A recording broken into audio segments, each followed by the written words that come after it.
Haleluya. Terpujilah nama Tuhan. Firman Tuhan berkata, secupak gandum sedinar dan 3 cupak kelai sedinar. Tetapi janganlah rusakkan minyak dan anggur itu. Mari pertahankan minyak itu dalam hidup kita. Haleluya. Terpujilah nama Tuhan.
Haleluya, puji Tuhan. Kalau kita masih bisa menikmati tayangan pada saat ini, saya percaya itu adalah berkat Tuhan dalam kehidupan kita. Dan saya berharap tentunya saudara-saudara juga dalam keadaan baik, dalam keadaan sehat. Namun kalau ada yang dalam keadaan sakit, dalam keadaan susah, mengalami keberatan dalam hidup, tetaplah percaya kepada Tuhan. Yakinlah bahwa Tuhan sanggup memberikan pertolongan. Dan biarlah melalui tayangan ini, Tuhan bekerja juga di dalam kehidupan saudara dan memberikan kekuatan baru dalam kehidupan saudara. Puji Tuhan. Pada kesempatan ini kita akan sama-sama membuka di dalam kitab Injil Matius pasal yang ke-25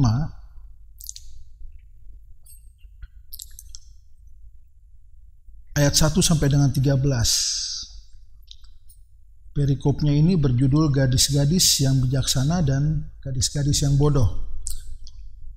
Saya bacakan hanya beberapa ayat saja, tidak keseluruhan perikop supaya tidak terlalu panjang. Saya bacakan, pada waktu itu hal kerajaan sorga seumpama 10 gadis yang mengambil pelitanya dan pergi menyongsong mempelai laki-laki. 5 diantaranya bodoh dan 5 bijaksana. Gadis-gadis yang bodoh itu membawa pelitanya tetapi tidak membawa minyak. Sedangkan gadis-gadis yang bijaksana membawa pelitanya dan juga minyak dalam buli-buli mereka. Saya baca sampai di situ saja dulu. Apa yang terjadi di dalam peristiwa ini, dalam perikop ini adalah satu peristiwa mengenai perkawinan. Ya, kalau kita baca selanjutnya, dikatakan juga di situ menyongsong 10 gadis ini menyongsong mempelai laki-laki. Ini adalah peristiwa perkawinan. Dan perkawinan seperti apa? Kalau kita melihat bahwa kita akan mengetahui bahwa peristiwa perkawinan ini merujuk pada ayat yang ditulis di dalam Wahyu pasal yang ke-19 ayat yang ke-7. Wahyu 19 ayat yang ke-7, di situ dikatakan, "Marilah kita bersukacita dan bersorak-sorai dan memuliakan Dia, karena hari perkawinan anak domba telah tiba dan pengantinnya telah siap sedia." Artinya yang dimaksudkan di dalam perikop di kitab Injil Matius pasal 25 tadi adalah satu peristiwa perkawinan yang dikatakan perkawinan anak domba. Siapa yang menjadi mempelai pria di situ? Itu yang disebutlah anak domba. Siapakah anak domba? Dan kita tahu Yesus adalah anak domba yang dikorbankan, mati di kayu salib di Golgota untuk menyelamatkan umat manusia. Dia adalah mempelai pria dalam perkawinan tersebut. Dan siapakah yang menjadi mempelai wanita? Menjadi mempelai wanita dalam kisah ini adalah gereja Tuhan, ya. Anak-anak Tuhan, orang-orang yang percaya kepada Tuhan, tetapi untuk menjadi atau mencapai satu gereja, satu mempelai wanita yang berkenan untuk menikah dengan anak domba itu, maka mereka harus menjadi sempurna. Sebab itu di dalam suratan Efesus pasal yang ke-5,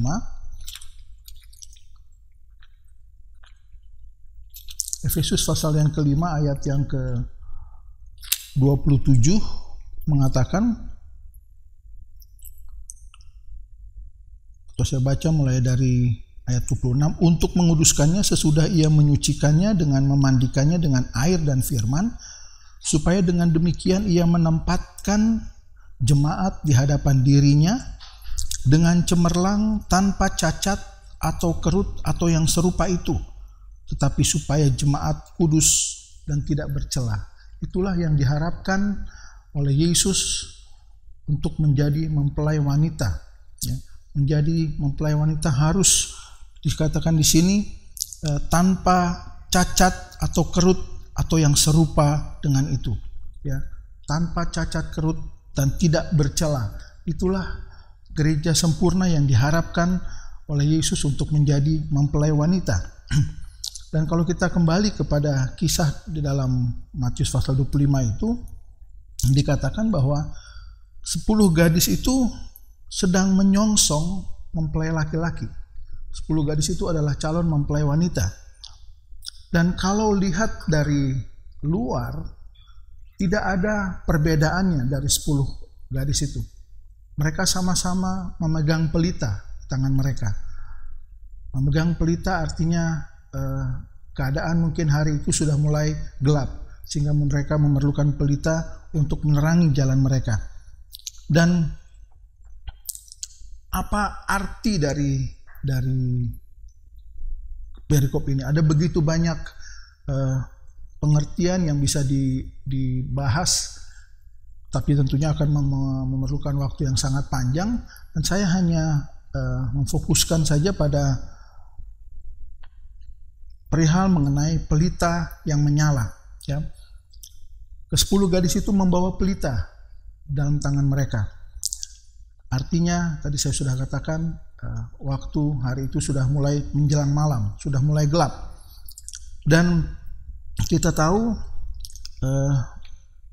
di dalam Mazmur pasal yang ke-119 ayat yang ke-105, ayat yang sangat terkenal, Di situ dikatakan bahwa firman-Mu adalah pelita bagi kakiku, terang bagi jalanku. Jadi firman Tuhan itu adalah pelita.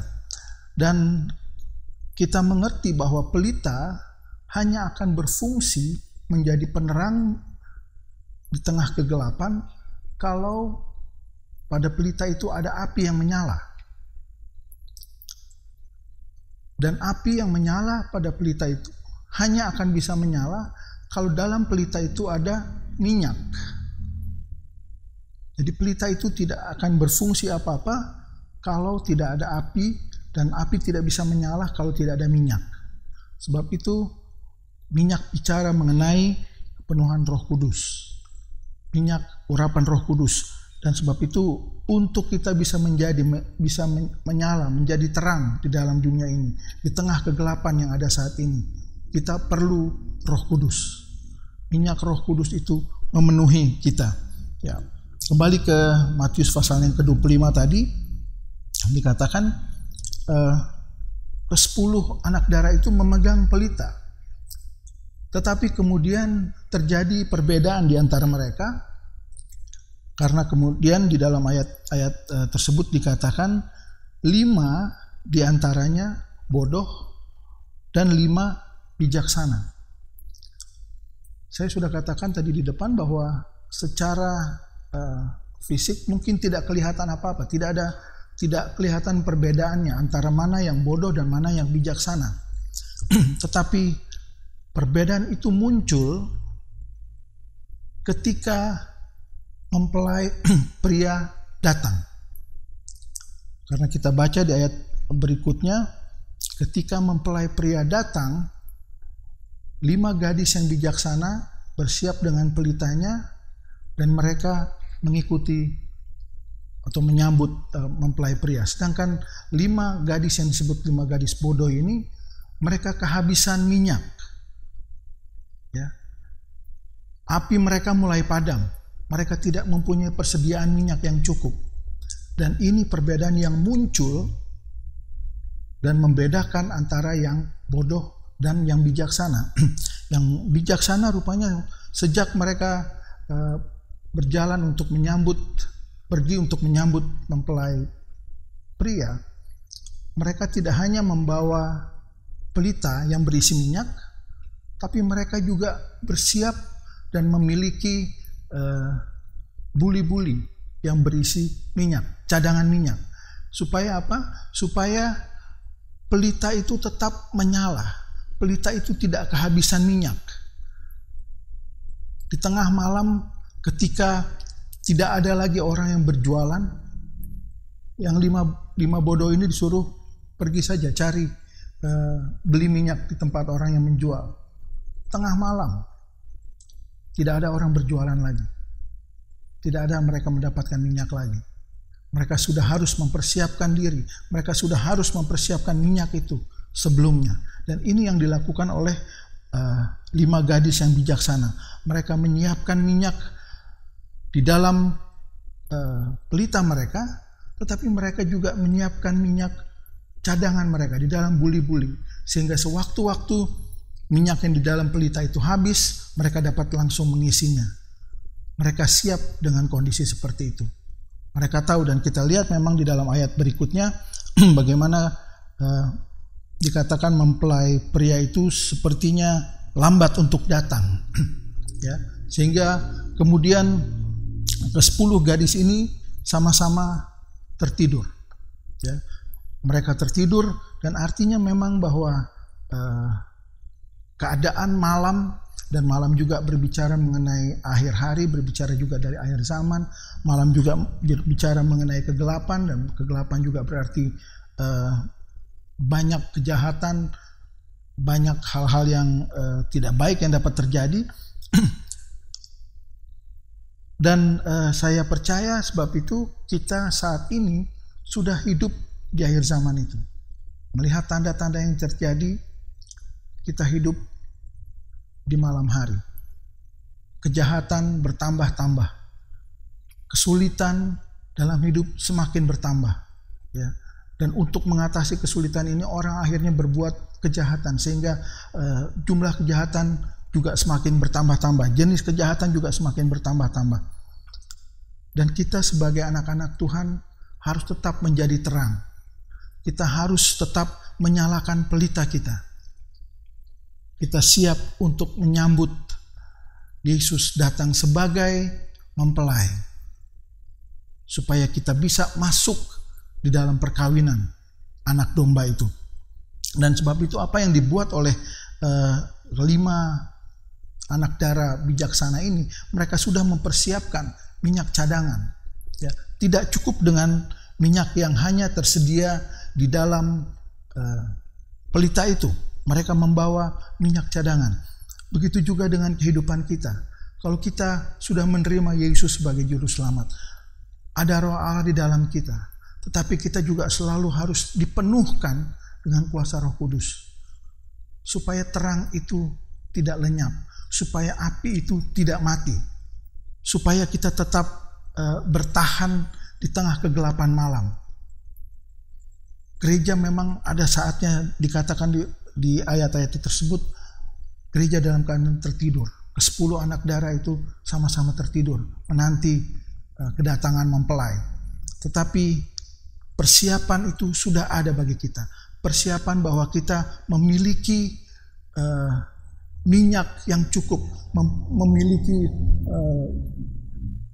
Roh Kudus yang cukup di dalam kita, yang menjadi kekuatan kita, yang menghantar kita dan membuat kita sanggup bertemu dengan mempelai pria kita.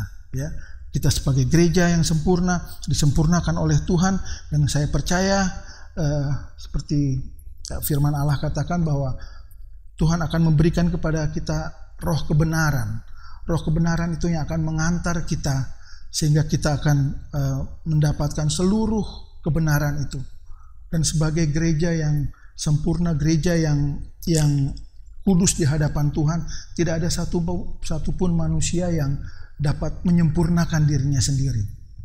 Tidak ada satupun siapapun di dalam dunia ini yang dapat menjadikan dirinya sempurna di hadapan Tuhan. Dan sebab itu kita perlu minyak Roh Kudus itu. Kita perlu persediaan Roh Kudus. Kita dipenuhkan dengan kuasa Roh Kudus. Dan Roh Kudus itu yang akan memimpin kita kepada seluruh kebenaran. Dan kalau kita memiliki seluruh kebenaran, kita akan menjadi gereja yang sempurna, menjadi gereja yang dikatakan Efesus di dalam suratan Efesus tadi, gereja yang tidak bercacat kerut, ya, tidak bercela sama sekali, tapi gereja yang sempurna, gereja yang layak untuk menjadi pengantinnya Kristus. Di dalam kalau kita mengerti mengenai pelita tadi, ya, mengapa pelita itu harus dipenuhi dengan minyak supaya dia menyala? Begitu juga dengan kehidupan kita, begitu juga dengan firman yang ada pada kita. Kalau kita mau membaca Alkitab, yang Alkitab adalah firman Allah, kita hanya mengandalkan pengetahuan kita hanya mengandalkan kepintaran kita sebagai manusia, kita tidak akan pernah memahami kebenaran firman Allah. Ya, dikatakan di dalam suratan 2 Korintus pasal yang ketiga, 2 Korintus pasal yang ketiga, dikatakan ayat yang ke-6, katakan, ialah membuat kami juga sanggup menjadi pelayan-pelayan dari suatu perjanjian baru yang tidak terdiri dari hukum yang tertulis, tetapi dari Roh. Sebab hukum yang tertulis mematikan, tetapi Roh menghidupkan. Ya, kalau kita hanya membaca tanpa pimpinan Roh Kudus, tanpa kita dilengkapi dengan Roh Kudus, kita tidak memiliki minyak itu, maka kita tidak akan pernah bisa memperoleh seluruh kebenaran yang ada di dalam Alkitab. Kita tidak bisa mengerti hal itu. Sebab itu kita memerlukan Roh Kudus memenuhi kehidupan kita. Ya.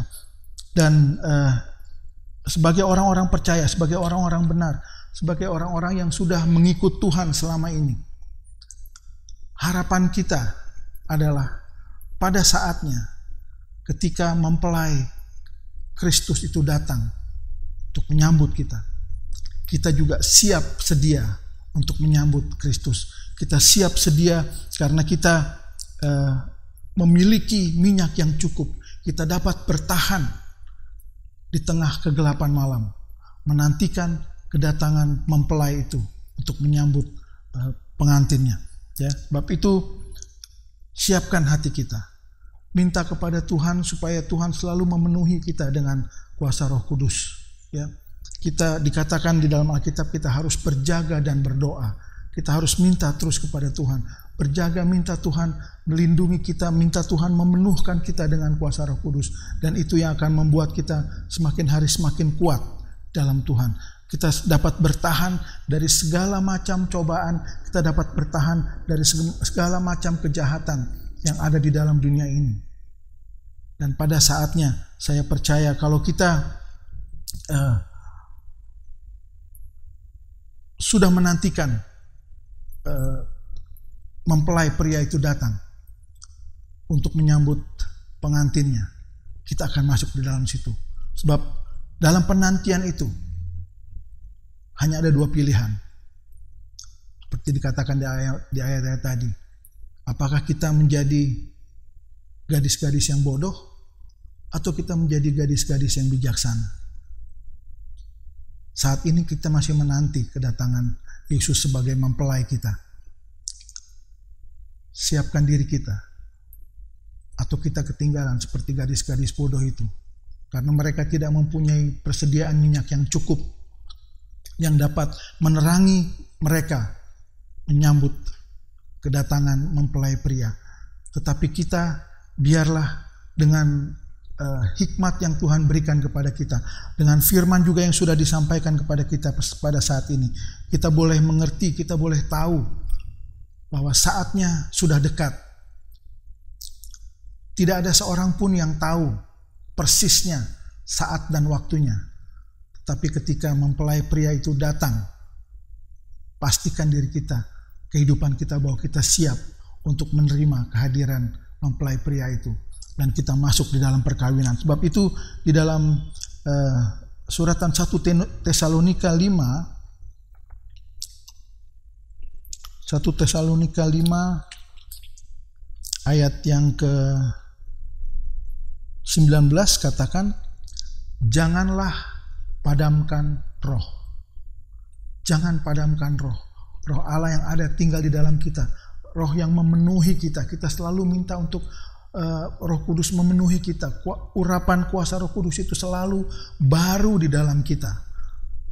Memenuhi hati kita, memenuhi kehidupan kita. Seperti minyak yang selalu memenuhi pelita itu, sehingga pelita itu dapat menghasilkan api yang menyala, menjadi terang. Kita juga jangan padamkan roh, tetapi biarlah kita tetap memiliki minyak itu di dalam kita. Kita tetap mempunyai kerinduan untuk minta kepada Allah untuk dipenuhi dengan kuasa Roh Kudus, supaya kita tetap dapat bertahan menunggu kedatangan Yesus sebagai mempelai pria, dan kita masuk di dalam perkawinan anak domba. Sebab itu ayat-ayat dalam firman Tuhan juga saya ingatkan lagi berkata bahwa berjaga-jagalah dan berdoalah. Tetaplah berjaga, tetaplah berdoa, dan tetaplah minta Roh Kudus memenuhi kehidupan kita. Karena saya percaya kalau Roh Kudus memenuhi kehidupan kita, Roh Kudus akan memberikan kekuatan kepada kita. Roh Kudus akan membuat kita mampu menghadapi semua keberatan, semua kejahatan, semua kesulitan yang timbul di akhir zaman ini, yang digambarkan oleh malam yang gelap. Tetapi pada saatnya mempelai itu datang, kita akan masuk dalam kebahagiaan. Kita akan berpesta bersama-sama di dalam kebahagiaan perkawinan anak domba itu. Karena kita memiliki Roh Kudus di dalam kehidupan kita. Puji Tuhan. Setelah nanti kita berdoa, saudara-saudara, grup yang menyanyi ini akan menyanyikan pujian berjudul Beri Minyak Padaku Dalam Lampu. Kemudian digabung dengan lagu Penuhkanlah dengan Roh Kudus, dengan Roh Suci.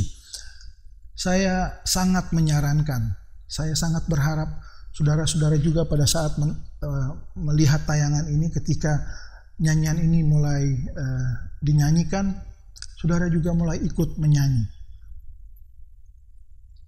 Nyanyikan puji-pujian ini bukan hanya sebagai satu pujian, tapi juga sebagai doa kita. Kita minta kepada Tuhan supaya Tuhan berikan kepada kita minyak di dalam lampu kita, minyak Roh Kudus itu. Dan kita minta kepada Tuhan, penuhkan kita dengan kuasa Roh Kudus. Itulah kekuatan kita. Ya, sebab itu pastikan saudara-saudara mengikuti dan menyanyikan lagu itu, dan nyanyikan itu sebagai doa kita kepada Tuhan. Percayalah, kalau kita membuka hati kita kepada Tuhan, kalau kita mempunyai kerinduan yang besar, minta kepada Tuhan untuk dipenuhkan dengan kuasa Roh Kudus, maka Allah pembaptis dengan Roh Kudus itu akan membaptis kita dengan Roh Kudus, memenuhi kita sehingga kita layak masuk di dalam bilangan gereja yang sempurna, menjadi mempelainya Kristus, jadi mempelai yang tidak mempunyai cacat, kerut, dan celah apapun, menjadi gereja yang sempurna. Puji Tuhan, sekali Yesus, tetap Yesus. Mari saudara-saudara kita berdoa bersama-sama saat ini. Allah Bapa kami di dalam sorga, Allah yang penuh dengan kasih dan kemurahan, Allah yang baik yang memelihara kami sampai saat ini.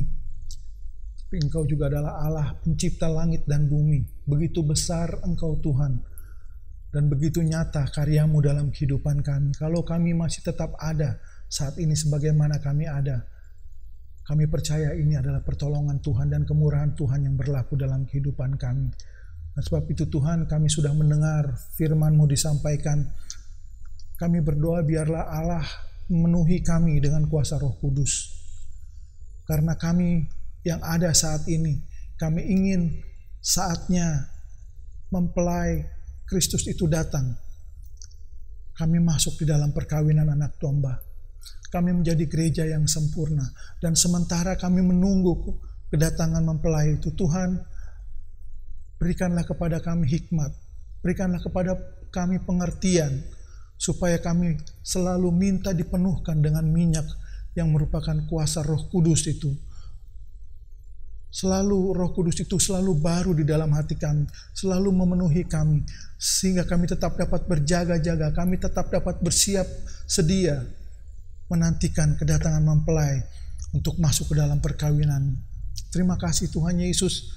Sebab itu biarlah dengan pengetahuan, dengan firman yang sudah disampaikan ini, kami juga timbul di dalam hati kami satu kerinduan untuk selalu dipenuhi dengan kuasa Roh Kudus-Mu. Dan kami percaya kalau hati kami merindu dan kami membuka hati kepadamu, maka Yesus yang pembaptis dengan Roh Kudus akan memenuhi kami dan memenuhi kerinduan kami dengan kepenuhan kuasa Roh Kudus di dalam hidup kami.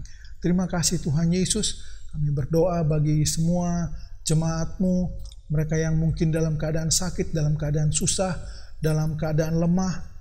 Tuhan, kiranya Tuhan melawat mereka. Tuhan memberikan kekuatan, Tuhan memberikan kesembuhan bagi yang sakit. Tuhan kuatkan mereka yang lemah. Tuhan berikan penghiburan kepada mereka yang bersedih, supaya Tuhan bersama-sama kami tetap dapat menyongsong kedatangan mempelai itu. Kami siap Tuhan, sekalipun keadaan semakin hari semakin gelap, semakin hari kejahatan semakin bertambah-tambah, tetapi Tuhan, kami tetap hidup benar di hadapan Tuhan, karena Roh Kudus memenuhi kehidupan kami. Terima kasih Tuhan. Berkati semua anak-anak-Mu, semua orang-orang yang berharap kepadamu. Apa yang menjadi kecukupan, menjadi kebutuhan dari anak-anak-Mu, Tuhan cukupkan semua sesuai dengan janji-Mu. Terima kasih Tuhan. Dan sekarang saudara-saudaraku, terimalah berkat dari Allah Bapa, cinta kasih dari anaknya Yesus Kristus, serta persekutuan, penghiburan dan kekuatan dari Allah Roh Kudus menyertai kita semua mulai saat ini sampai Maranatha Yesus datang kembali. Dalam nama Tuhan Yesus Kristus kami berdoa. Amin.